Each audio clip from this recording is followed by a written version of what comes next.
राजस्थान में इस वक्त चर्चा का विषय बना हुआ है कि डॉक्टर क्रोडलाल मीणा चर्चाओं में इसलिए भी थे कि पिछले दिनों जब विधानसभा चल रही थी तो कहीं ना कहीं फोन टैपिंग का मामला उन्होंने उठाया। फोन टैपिंग के मामले को लेकर जो कुछ कहा उसके बाद विपक्ष को एक मुद्दा मिलता है और विपक्ष ने उस मुद्दे को विधानसभा में खूब उछाला। लेकिन टीकाराम जूलू ने अभिभाषण पर भाषण देना उचित नहीं समझा और वो इसका विरोध करते रहे। लेकिन मुख्यमंत्री विधानसभा में अभिभाषण को लेकर जब बोले तो ये मुद्दा जोर शोर से विपक्ष ने उठाया। अब ये मामला विधानसभा में खत्म होता दिख रहा था, लेकिन कहीं ना कहीं कल रात को जब डॉक्टर क्रोडलाल मीणा को प्रदेश अध्यक्ष मदन राठौड़ की ओर से एक नोटिस आता है, कारण बताओ नोटिस आता है कि उन्होंने जो कुछ कहा आखिरकार उसके पीछे के कारण क्या रहे, उस पर जवाब भी मांगा है, 3 दिन का वक्त भी दिया है। अब देखना है कि डॉक्टर क्रोडलाल मीणा इस पर क्या जवाब देते हैं। लेकिन हमारे साथ युवा एकीकृत महासंघ के प्रदेश अध्यक्ष हैं मनोज मीणा, उनसे बातचीत करेंगे इस पूरे मामले पर, क्योंकि एसआई भर्ती को लेकर भी डॉक्टर क्रोडलाल मीणा और मनोज मीणा भी लगातार इस मामले को उठा रहे थे। पहले तो बातचीत करने के लिए धन्यवाद जी, बहुत बहुत आभार आपको और आपके प्लेटफॉर्म को। डॉक्टर क्रोडलाल मीणा एक चर्चा का विषय थे, मंत्री पद दिया गया उस वक्त, फिर उन्होंने कहा कि ये मंत्री पद में इस मंत्री पद पर नहीं रहना चाहता। अब फोन टैपिंग का मामला आ गया, उन्होंने खुद ये कहा कि फोन टैपिंग हो रही है, सीडी जो है सीबी है या सीआईडी है उनके पीछे लग रही है, तो कहीं ना कहीं ये कारण क्या है और अब उनको नोटिस भी दे दिया। देखो, ऐसा है, सबसे पहले मैं बात करूं फोन टैपिंग के मामले पर। फोन टैपिंग का जब मामला हुआ तो उस संदर्भ में भी मैंने उस समय भी कहा था कि ये जो सरकार है ये नहीं चाहती कि क्रोडीलाल जी एसआई भर्ती पर बोले। ये सरकार है ये नहीं चाहती कि मनोज मीणा एसआई भर्ती पर आंदोलन करे। जब मैं भी आंदोलन कर रहा था तो मेरे को भी इन्होंने फोन टैप करा, फोन ट्रैक करा, मेरी लोकेशन निकाली। मेरे से गिरफ्तार करने को डिप्टी कहता है कि तेरी लोकेशन हमें 2 घंटा पहले पता थी, तो ये कैसे संभव हो सकता है। मैं ये कहना चाहता हूँ इसके माध्यम से कि यहाँ जब आम जन के इस प्रकार से फोन टैप अगर सरकार करती है, लोकेशन ट्रेस करती है और अभिव्यक्ति की आज़ादी खत्म कर दी है, ये तो ठीक नहीं है। दूसरा, उनको ये लग रहा है कि क्रोडीलाल जी चाहे मनोज मीणा हो चाहे जो भी हो, जो अगर ये आंदोलन कर रहे हैं, जो एसआई की बात करते हैं, तो सरकार को वो रास नहीं आते। तो सरकार क्या करती है कि हमको डराने धमकाने काम करती है, हमको जेल भेज देती है। अब क्रोडीलाल जी के साथ वो तो नहीं कर सकती, तो सरकार उनका फोन टैप करने लग गई, सरकार उनकी बातें सुनने लग गई। देखो, ये बड़ा गंभीर विषय है। क्रोडीलाल जी कोई आम व्यक्ति नहीं है, एक कैबिनेट के मंत्री हैं और बीजेपी सरकार के मंत्री है। अगर उन्हीं का फोन टैप हो रहा है तो क्या पता आपका भी हो रहा हो, इन तमाम भाइयों का हो रहा हो। तो यहाँ कोई सुरक्षित नहीं है, ये इसका मतलब तो ये है। तो हम ये कहना चाह रहे हैं कि जो ऐसा जो माहौल बना है, इस पे माननीय मुख्यमंत्री भजन लाल को स्पष्टीकरण देना चाहिए कि वो क्यों क्रोडीलाल का फोन टैप कराते हैं, क्यों वो मनोज मीणा को जेल भेजते हैं, क्यों वो मनोज मीणा का अकाउंट सस्पेंड करते हैं, क्यों वो गिरफ्तार करते हैं बार बार में। क्या लोकतंत्र में आवाज उठाना गुनाह है? मैं तो इसको इसी चीज से जोड़ के देखता हूँ कि क्रोडीलाल जी हमारे साथ में हैं और ऐसा ही मुद्दे पर वो मजबूती से हमारे साथ में खड़े हैं। और उन्होंने विधानसभा में भी उस दिन कहा था कि हाजी के दरबार में नाजी का काम नहीं है। तो क्रोडीलाल जी ये कहना चाह रहे हैं कि भाई मैं तो मेरी बात कहूंगा, पेपर लीक हुआ है तो इस बात को बोलूंगा, भ्रष्टाचार हुआ है तो इस बात को बोलूंगा, लेकिन सरकार सुनना नहीं चाह रही। तो ये जग जाहिर सी बात है कि सरकार ये चाहती है कि उनके खिलाफ कोई ना बोले, तो उसकी आवाज कैसे दबा सकते हैं, तो इस प्रकार के हथकंडे अपना रहे हैं। और अभी जो आप कह रहे हो मेरे से कि मदन राठौड़ जी ने जो अनुशासनहीनता का एक लेटर कल से वायरल हो रहा है, वो लेटर हमने भी देखा था कल। मैं उस पर ये कहना चाह रहा हूँ, वैसे तो इनकी पार्टी का अंतर्कलह का मामला है, लेकिन क्रोडीलाल जी हमारे लिए सम्मानीय है। देखो, और मदन राठौड़ जी से मैं ये पूछना चाहता हूँ, मदन राठौड़ जी, आप तो अनुशासन की बात नहीं करे तो अच्छा है। 2023 विधानसभा चुनाव में आप तो खुद निर्दलीय प्रत्याशी के रूप में नामांकन भर रहे थे ना। मदन राठौड़ जी भूल गए क्या उस बात को? उनको याद नहीं है? मदन राठौड़ जी को याद करना चाहिए। जब मदन राठौड़ जी नामांकन भर रहे थे तो इस बात पे वो सफाई देते हैं, आज कहते हैं कि नरेंद्र मोदी ने मेरे को फोन कर दिया था। किसी ने फोन नहीं करा मदन राठौड़ जी आपको। आप में निर्दलीय लड़ने की दम नहीं थी, आपको डर लगा और आप पीछे बैक हो गए। और आज आप क्रोडीलाल जी से कह रहे हो कि ये फोन टेपिंग के मामले पे आप स्पष्टीकरण दीजिए, या ये जो कार्रवाई है इसको हमें अनुशासनहीनता के रूप में देखते हैं। तो मेरे को तो समझ नहीं आता कि मदन राठौड़ जी को ये बातें नहीं करनी चाहिए। जब उन्होंने पद से इस्तीफा दिया ना, तो पद स्वीकारा कि वो पद से इस्तीफा दिया, वो मंत्री भी रहते हैं। कई बार प्रदेश अध्यक्ष से सवाल करते हैं तो वो कहते हैं कि वो मंत्री हैं। अभी वो कह रहे हैं कि वो हमारा अंदरूनी मामला है, इस पर ना कोई मीडिया ट्रायल होनी चाहिए, ना इस पर कोई भी होना चाहिए। ये हमारा अंदरूनी मामला है। क्या एसआई भर्ती को लेकर ये मामला था, क्योंकि एसआई भर्ती को लेकर डॉक्टर कुरलाल मीणा लगातार सवाल खड़े करते रहे। उन्होंने कहा ये भर्ती रद्द होनी चाहिए, लेकिन क्यों नहीं कर रही सरकार, ये भी था। आप भी एसआई भर्ती को लेकर लगातार, और भी लोग एसआई भर्ती को लेकर तमाम मामले सामने आए, भर्ती रद्द करने की मांग भी सामने आती है, लेकिन देखो ऐसा है, ये कोई अंदरूनी मामला नहीं है।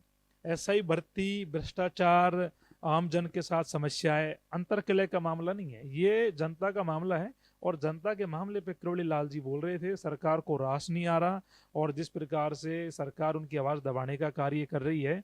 और मैं तो ये कहना चाहूंगा सरकार से, मदन राठौड़ जी से जो लेटर भेज रहे हैं, कि मदन राठौड़ जी, जब एसआई भर्ती पर हम 2021 में आंदोलन कर रहे थे तो हमारे साथ में किरोड़ी लाल जी खड़े थे। ये बात मैं इसलिए नहीं कर रहा कि मैं मीणा समाज से आता हूँ, किरोड़ी लाल मीणा समाज से आते हैं। मैं इस बात को इसलिए कर रहा हूँ कि उस व्यक्ति का संघर्ष हमने देखा है। वो व्यक्ति हमेशा जब जरूरत पड़ी युवाओं के साथ खड़ा हुआ, और वो व्यक्ति हमारे साथ 2021 से संघर्ष कर रहा है। उन्होंने कहा, उन्होंने एक बात उन्होंने कही, मेरी बात सुनिए, मदन राठौड़ जी ने कभी संघर्ष करा है युवाओं के लिए? कभी जीवन में मदन राठौड़ जी ने कोई धरना करा है, आंदोलन करा है? बात मैं कह रहा हूँ कि ये सरकार बीजेपी की है, वो बीजेपी के नेता हैं, लेकिन पिछली सरकार में जो कुछ उनके साथ घटित हुआ, उन्होंने कहा कि मैंने जब भी आंदोलन किए, जब भी मैंने चीजें की, जब भी मैंने युवाओं की आवाज उठाई, संघर्ष करते नजर भी आए, कई उनके चोटें भी आए, विदेश भी गए, उन्होंने इलाज भी करवाया। कहने का मतलब उनका यह था कि पिछली सरकार में भी मेरे साथ वही हुआ जो अब हो रहा है, तो फिर क्या फर्क रहा है इस सरकार में उस सरकार? देखो आप सही कह रहे हो, कि मैं तो कह रहा हूँ कि देखो, मैं तो किसी पार्टी से नहीं हूँ। मैं कांग्रेस के सरकार में किरोड़ी लाल जी उस समय संघर्ष कर रहे थे, तो उस समय हम किरोड़ी लाल जी के संघर्ष को देखते थे, और हम भी उनके साथ मदद करते थे।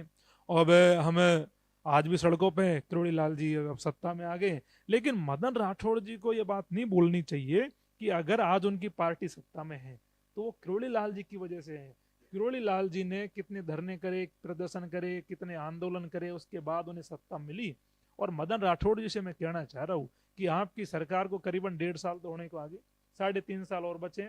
3.5 साल बाद जिस पूर्वी राजस्थान ने आपकी सरकार बना के दी है, जिस पूर्वी राजस्थान से किरोड़ी लाल आते हैं, उस पूर्वी राजस्थान से अगले चुनाव में आप खाता खोल के दिखा देना। आपका खाता नहीं खुलेगा पूर्वी राजस्थान में। मदन राठौड़ जी, आप कौन सी बातें कर रहे हो? कौन सी अनुशासनहीनता की बातें कर रहे हो? अनुशासनहीनता तो आपने करी थी, आप निर्दलीय चुनाव लड़ने चले गए थे, तो इस प्रकार से तो आप पे कार्रवाई होनी चाहिए। और मैं मदन राठौड़ जी से ये कहना चाहता हूँ, मदन राठौड़ जी क्या उस व्यक्ति पे अनुशासनहीनता कार्रवाई करेंगे जिन्होंने किरोड़ी लाल के भाई जगमोहन को दोषा से हरा दिया?